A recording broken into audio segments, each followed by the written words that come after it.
Hey there, guys. Today, I'd like to provide some insight into how I actually do commentary for my walkthroughs when I'm using Sharefactory on either my PS4 or my PS5.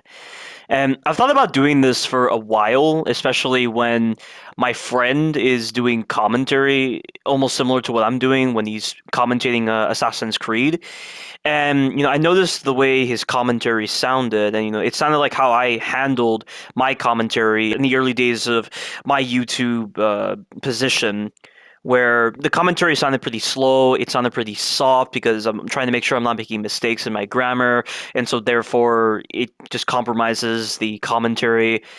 Compared to now, where I understand how Sharefactory works, so that's why I'm able to do commentary very efficiently. And I figured I'd impart this knowledge on you guys. So currently, right now, I'm in the middle of doing commentary for my Batman Arkham Knight walkthrough. I've just recorded the first part of my walkthrough, and I'm just doing the commentary for it. And so let me explain how I do this normally. So the first thing you need to realize about Sharefactory is that you can only do commentary for up to an hour.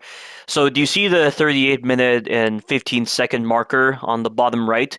That indicates how long this video is with the clips that I've compiled. I've saved multiple video clips that will make up the foundation for part one of my Batman Arkham Knight walkthrough. And I have to make sure that the actual length of this is less than an hour, because if it's not less than an hour, I will not have the ability to hit this option right here, which is the export to gallery option. So there is an application on PS4 and PS5 known as the capture gallery, and that's where all your video clips are saved whenever you use the share button on your controller. So when it says export to gallery, you're exporting this whole entire combination of video clips that you've made into a single video to that gallery. So that's what I mean when I say the video has to be less than 60 minutes in order to export to the gallery.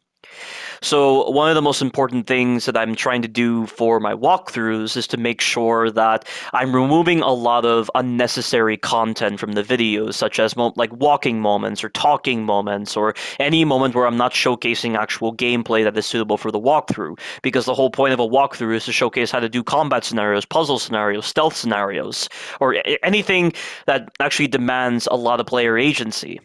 And so removing those kind of downtime moments or removing cutscenes, for instance, is crucial to making sure that the total video length is less than 60 minutes. Of course, you might be wondering, how did I record that Resident Evil 7 walkthrough or my Resident Evil 3 Remake walkthrough or my Resident Evil Village walkthroughs so that they'd be greater than 60 minutes? Well, the way you want to do that is you'll want to make sure that you create like larger parts that you then export to YouTube, and then you download those videos from YouTube and then combine them using either QuickTime Player or iMovie. Although QuickTime Player, I would say, is more reliable than iMovie, at least in my opinion, but that's entirely subjective right there. But yeah, the main thing is try to make sure that your video clip is less than 60 minutes so that you'll be able to export it to the gallery.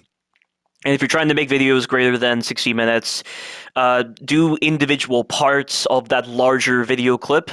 So like the first part will be roughly like 59 minutes or 60 minutes, and then the final part will be of a very similar range. Like you do individual less than 60-minute clips, and then combine them by exporting those clips to YouTube, and then downloading those clips from YouTube, and then using QuickTime Player or iMovie in order to combine the video clips. That's how that works. So that's what I mainly do. So whenever I'm trying to edit track one, so this blue clip you're seeing right now, so this blue section right here represents track one. The yellow track clip you're seeing right there is track two. So this is where track two is. And this is all voice clips right here. But you might be wondering, why are they all scattered all over the place? Well, it's an issue with Sharefactory, and they haven't fixed it at all.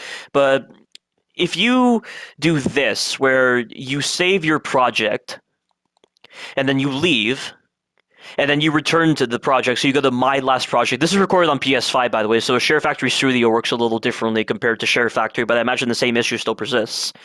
But if you don't export your video clip to the gallery after you've recorded your audio, like if you ignore exporting the gallery, and then you save your project, and then you go back into that project, it'll present with an error saying that it didn't load certain clips.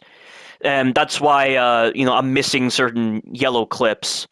Like the yellow clips I had ran from here all the way to right around here with Ace Chemicals. So right around this general area. And I don't know why this is an issue with Sharefactory, but always make sure that when you're done recording commentary for track 2, that you immediately export it to the gallery. Do not save the project and then leave because you will lose clips. This is an issue with track 2, and you have to make sure you don't let that go to your head. But going back to track 1, you want to make sure that you're shortening your track 1 so that it's less than 60 minutes, like I've already explained. So I use options like split clip. So split clip will allow you to you see on the bottom left where you see X and then you see the split clip function. Well, you can't split too close to the end of a video clip, which is rather confusing. But when it's highlighted, you can split it, and then you basically you segment off an area of the video clip that you want to delete. So say for instance I wanted to delete this, I would just segment this clip so it's only showing that small portion that I don't want, and then I hit square on my controller and then I delete it. So that's how I delete the clip. There is also another way that I shorten clips, and it's by using the trim function. So the trim function, rather than splitting the clip, you're just shortening the endpoints. You're basically reducing the min and max value of your of the endpoints of your clip. So in this case, this clip runs from here all the way to here. So when I use the trim clip function and I have this segment highlighted, it's only showing this segment. So by pressing R1, R2, or L1 and L2, I'll be able to adjust the min and max points of this part of the clip. So L2 will actually reduce the end point, or will actually reduce the starting point of my video clip. L1 will actually increase the starting point. R1 will decrease the end point of my video clip. R2 will increase the end point of my video clip. That's how that works. And always make sure you hit X after you use this trim function so that it saves. Obviously, if you've made a mistake, you don't want to hit X, you want to hit circle so that it doesn't save your changes. But the trim clip is also really useful with track 2, because what I oftentimes do with the trim clip function for track 2 is I remove any moment where I'm exhaling, or there's like long pauses, or when I'm going from, like for instance right here, there's 2 clips put together. So I try to trim this so that it flows nicely into this clip right over here. That's what you want to use the trim clip function for, and it's useful for reducing your clips to less than 60 minutes, or for removing exhales or long pauses from your track 2 selection. And the way you want to record your audio when you're doing commentary is by doing this. So like starting from here, I'll be saying things like, so you go to track 2, you press X, and it gives you the option to record video, record audio, or add clip. I don't have a camera, so I can't record video, and I have no intention of using a camera whatsoever, but I use the record audio function in order to actually input my audio onto the yellow track 2 clips, basically. So let's start this. So, and it gives you 5 seconds to prepare, but you can just immediately press record if you want to in order to start talking. So let's do this. Hello everyone, welcome to my Batman Arkham Knight hard plus difficulty, no damage walkthrough. So that's a great example of a video clip right there. Now, if I were to make mistakes, for instance, so let's make a mistake here real quick in my audio. So let's see. Hello everyone, welcome to my Batman Arkham Knight hard difficulty. Hard difficulty? Oh, I'm sorry guys, that was my fault. So, there's always going to be that case when you're doing commentary like this. It's less so with like doing commentary over a pre-recorded video, and you're going to be experiencing a lot more errors with live commentary. But live commentary is not going to work in this case. This is in case you're wanting to do commentary over a pre-recorded video. But in case you make mistakes in your commentary, like you do grammatical errors, or you have long pauses in between, or the pacing of your speech is very slow, or it's a little too fast, you can trim out those sections and just start a new video clip. So let's test it out. Hello everyone, welcome to my Batman Arkham Knight. Hard difficulty? Hard difficulty? Oh, I'm sorry guys, that was my fault. So in this case, I want to remove that part where I made a mistake. Hard difficulty? So like right around here is where I would split the clip. So I split the clip right over here, and then delete the segment. This is very, very important if you're wanting to maintain a very cohesive form of commentary where you want your pacing to be at a moderate pace but not too slow and not too fast. You'll want to remove any grammatical errors. You'll want to remove long pauses in case there are any. And this is what the split clip function is for. But there is a problem that I've noticed with using the split clip function, because sometimes when you have like the last clip in your track right over here, if you use the split clip function, sometimes it deletes the right-hand side of your clip, and I don't know why. So let's see if it happens here. It didn't do it just then, but I'll have to, let's see.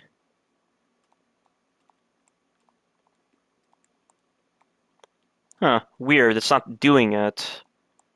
So, yes, like sometimes it deletes the right-hand side right here. So like if I were to split this clip, the right-hand segment would be deleted for whatever reason. It's a weird issue with the split clip function, but it mainly happens with the last clip in your track 2 selection.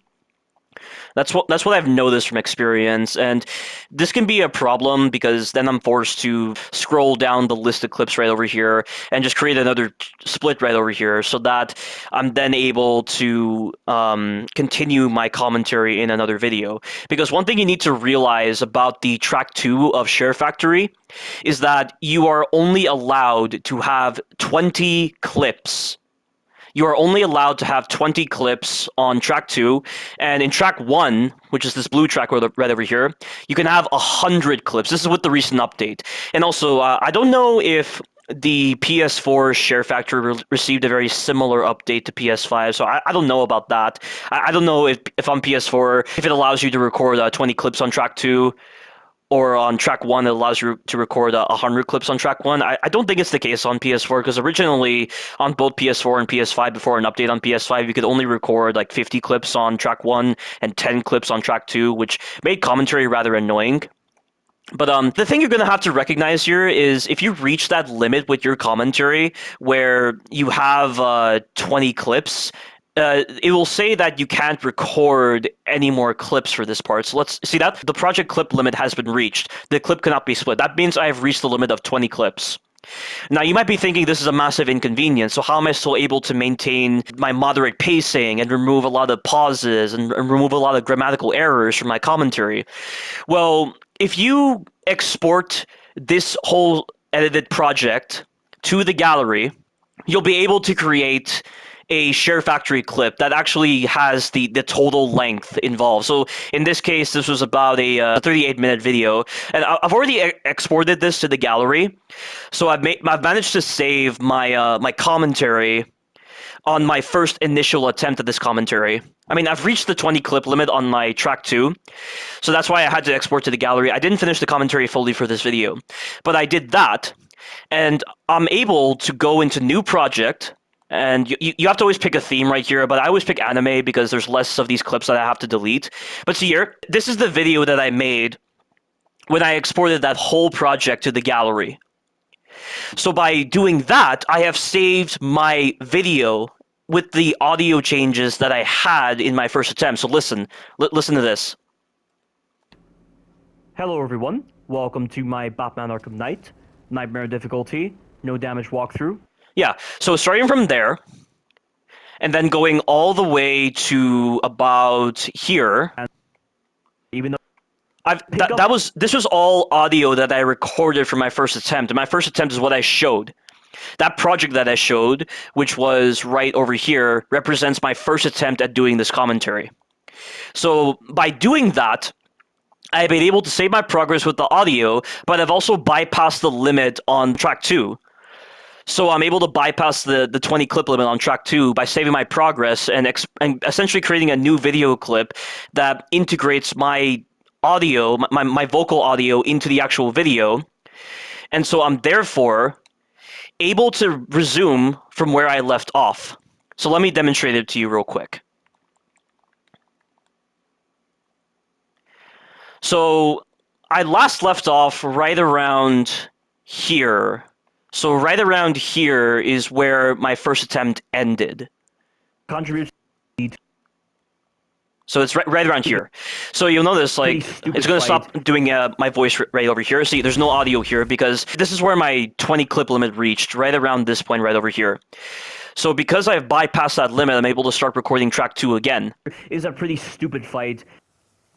So like right here, if I were to continue, I just listen to what I said right over here and just build off of that and just continue the commentary as if I'm still recording it off of that previous project, which is crucial to actually delivering a very cohesive commentary with delivering a very moderate pacing that is not slow or too fast. We're removing pauses, we're removing grammatical errors. It's important. And also, one important thing to note is you can adjust the clip volume as well. So originally I didn't do anything about the clip volumes, and that was kind of a problem because I do think I'm a little too loud in some of my earlier videos before I started making this change. But what I've recently been doing is, and I'll give you a demonstration right over here. So right now I'm just recording my audio, and with the mic I'm using, which is not the mic that I use when I'm doing commentary for pre-recorded videos, because I don't like the way my voice sounds. I don't sound too loud, but with my other mic I do sound pretty loud, so I oftentimes reduce the clip volume to about 40%. I reduce it to 40% so that it's not too loud, but you can still hear me. And to adjust the clip volume of track 1, I go for 60%. This is the balance that I maintain with the actual volume of my video clips and also with my voice clips. This is what I feel is the perfect balance, like the perfect ratio of volumes, basically. And also, if you don't want to go to each individual clip to apply this volume setting, what you can do is you can highlight one of the tracks, go to clip volume, and then hit apply all. And this will apply the actual volume that you inputted right over here. So I applied 40% to this clip, but when I hit apply to all, it will apply 40% to this part right here. So let's change this to another one. Let's try 30%. So I hit apply to all, and magically this is 30%. So that is a great way to actually change the volume on multiple clips in track 2 so that you're not wasting time going to each individual clip, and it's incredibly important to note this. I don't know what else there is to explain. I mean, what you can also do is, you see on the left side of the screen, there's that magnifying glass, and it shows 1.00x. Well, if you press up and down on the D-pad, you can actually zoom in on the clip so that you're making more precise trims or precise splits. And this is especially handy if there's only a very short pause in between words, but it's something that really trips you up. And so you want to make the most precise trim possible so that it doesn't impact your audio too much. It's not really for videos where I'm doing commentary, it's for other videos where I'm trying to remove any audio that was captured directly into track 1. So that's how I do it. But essentially, when you're done doing the trims on track 1 and track 2 and recording audio for track 2 and exporting to the gallery and then repeating the process if you didn't fully complete your vocal recording, you then go to I mean, first thing you want to do, of course, is save your project. I mean, it will mainly save track 1, but it's important in case you're wanting to make sure that your trims for track 1 are saved. I mean, with track 2, it's not going to work because of that bug I already showcased. But on PS5, you have the ability to change the graphics on your clip. So I always go for most efficient just to make it look good. Highest quality is a little too extreme, and then most compatible. I used to use it, but I stopped using it, so I just mainly use most efficient. I'm not sure when this would be useful. I'm sure, like, if you're going to upload this to a different kind of website, uploading it in MP4 is better because MP4, as it says, is most compatible. But I mainly use most efficient. So once you're done trimming track 1 and track 2, and you've adjusted your volumes and you've fully recorded your track 2 for the entire video clip, you then go to export to gallery, and then once you're in the gallery, which I can't showcase because it disables my video recording when I go to the PS5 home menu. But when you're in there, you can share that video clip to YouTube and you're done. But in the case that I described where you have a clip that's greater than 60 minutes, you want to create two separate parts or like multiple parts to that lengthy video that's greater than 60 minutes using Sharefactory based on the methods I've just described, and then upload them to YouTube, download those videos, and then combine them using whatever program you have on your computer. I use QuickTime Player. I mean, you can also use iMovie as well, but I mainly use QuickTime Player on Mac.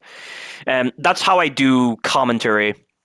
And I hope this is a very useful tip video, because if you find that your commentary is too slow, or there's a lot of pauses, or you end up making mistakes like burping or coughing, or you do like long pauses, or you make grammatical errors, this is especially important to note. And it's important in also making sure that the pacing of your voice isn't too slow or too fast. That's very important to note. So I hope this tip video has actually helped you guys out. If you have any more questions, ask me them in the comment section. I mean, it'll probably be questions I know, but it'll probably also be questions I don't know. So yeah, that's the end of this video. So thank you all for watching, and I hope this helps out.